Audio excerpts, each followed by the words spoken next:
channel. For those of you who don't know, my name's Sadia and I am pregnant. So this is our first baby and my channel is going to be all about pregnancy, mum life, lifestyle and everything in between. So today's video is on the Snuzpod.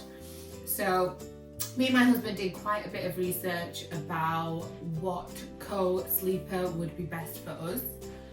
And the science behind it is for the first 6 months to a year of the baby's life, the baby should be sleeping with you in the same room. And this is to avoid sudden infant death syndrome. So for the first few months of life, we need it to be in the same room as us. And we've done lots of research and it seems like the main two, manufacturers and providers of co-sleepers that are popular in the UK are Chico and the Snuzpod. So having spoken to family and friends, done our research, been out to some shops, felt the differences, it seems like the Chico have a range of products and they start from 100 and something up to nearly £200. But the frame seems quite light, it's easy to move around, it doesn't seem as sturdy and you can't take the top basket off. However, with the Snuzpod, it seems like a much more solid structure, something that won't easily be knocked over, it can be rocked, you can take the top basket off, and it seems to be something that we would prefer. The fabric feels thicker, the wooden finishes are better, it just seems more durable and something that we would like to have for our baby. Having spoken to family and friends, we've got friends who have maybe had the Chico for the first baby and then moved on to get the Snuzpod for their second baby.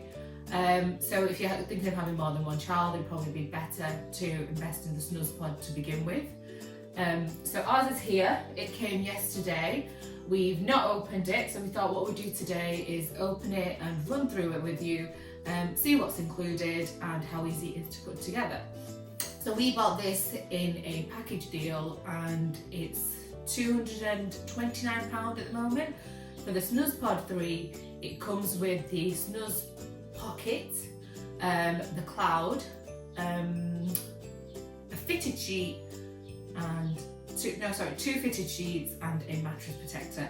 So we'll go ahead and open it and see what's inside. Right, so let's get this opened and see what's inside. Right, so let's see what we've got inside. This looks like the instruction manual. Let's see how easy it is to put this together. Right, so inside we've got the mattress, all the bits and pieces to put it together with some screws and the instruction manual. So let's get started and see how easy it is to put together. I might need a bit of help, but since I'm the one that's pregnant, let's see if I can do this myself. So the first thing I'm going to do is check that all the pieces are there in accordance with the instruction manual. So I've laid them all out on the floor to check that nothing's missing before I get started. So we've begun with step 1, which is measuring how high we need the basket from the floor. So we've measured from the floor to the top of our mattress to see that the baby will be in eye level once it's in its Snuzpod. Our bed measured at 58 centimetres, so we're going to go for 59 to 63 as that'll make sure the baby's just a little bit higher and when I'm in bed I can see it. Now that we've measured the bed, the next step is the side of the basket. So we're just going to start by putting that together. So as it says here, we're using the two pieces that open up with the top piece to screw it in together. That's the pieces we've got out, so we're just getting the screws so we can screw the sides in and it will hold together.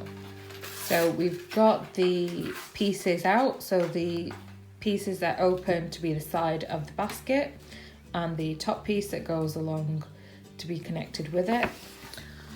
So we've got those out, we're just getting the screws and we can start putting them together. So step 3 and 4 are putting the base of the Snuzpod together. So this is the part that rocks.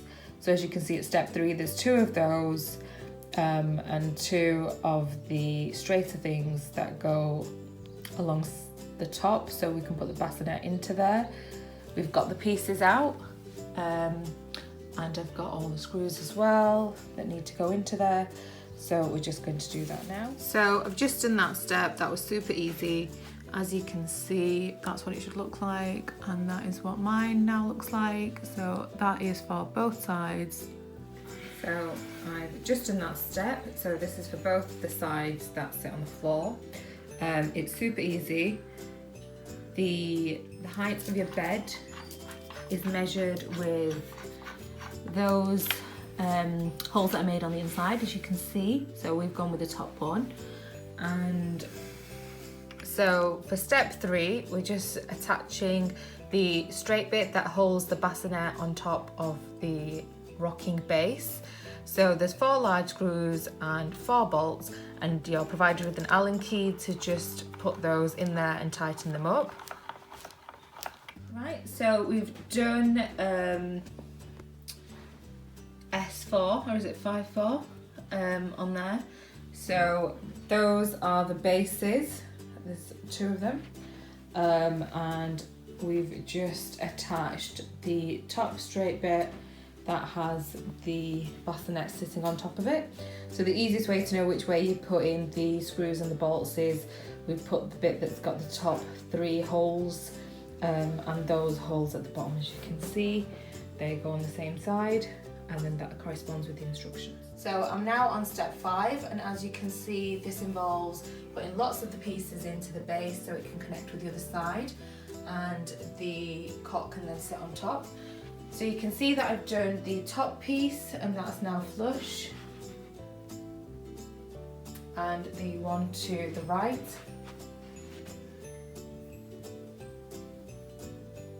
So what I've done initially with these is like I've done with this one on the right hand side.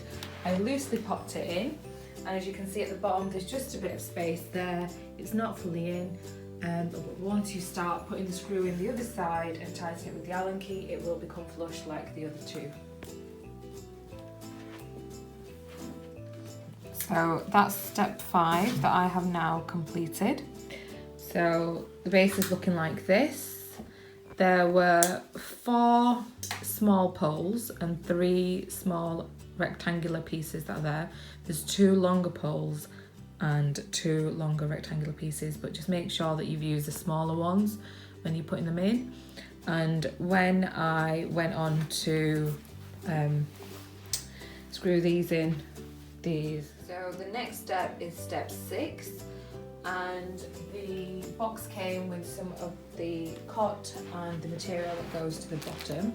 So what I've just done is taken it out and put it on here. So one side has Velcro and one side doesn't, so you really need to put this in before you put the other side on. And we've made it a little bit tight, so if you want to put things on here after, it can loosen up, but it's not got too much of a give, but you can always adjust that as you want later. So I'm now on step 7, and that is connecting the other side of the base to the one we've just been working with a number of screws. So what I've just done is put it on top and loosely tapped it into place. So it's all aligned before I start screwing it in. So it's in.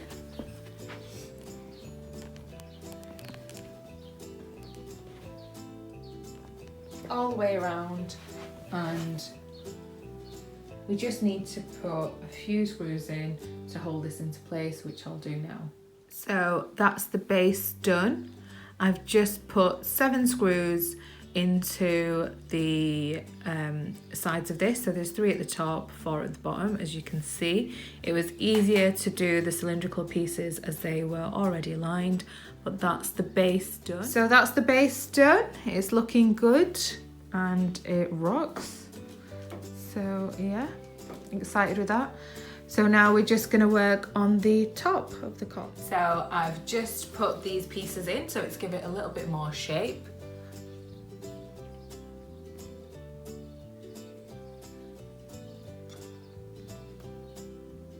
And now I'm going to move on to the second bassinet step and stick on the side. Right, so I've just completed bassinet step 2, 3 and 4. So this bit was a bit fiddly. So I put the first side on it was easier to do the bottom rectangular pieces because the top pieces are a little bit more movable. So put the bottoms in, put the top in, and then put the bassinet holder at the bottom, and then put the other side on. So that is now all complete on the top. So that's what it's currently looking like. So the bassinet is on top of the base, and the next step is to just secure the bassinet to the bassinet base, which I'll do. Buttons, as you can see, there's 2 on each side. So if I start with these, let's see how easy they are to get in. Yep, that was nice and easy. And there's a couple more on the other side. I just turn this around. I can do the same thing here.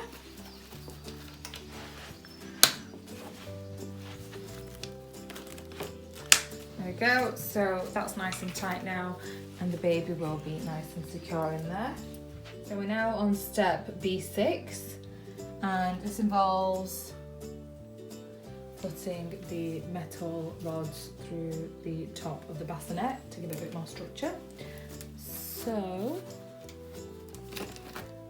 there we go. You can see it here. See if I can get it in. So I've put one side of the metal rod in. It goes through the wooden frame and then through the side of the bassinet. Fix the hole in the other side and just screw it in. So that's quite easily just going in there.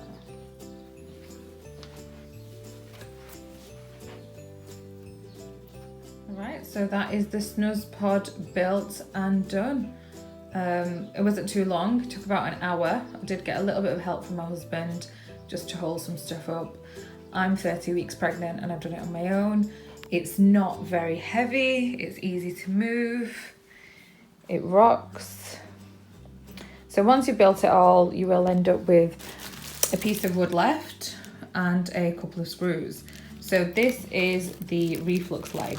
So as you can see here on the instructions, it's got a little bit about what it is, and it's to help the head of the child of the bassinet not be lower than the body. So here we are, we've done the finished product.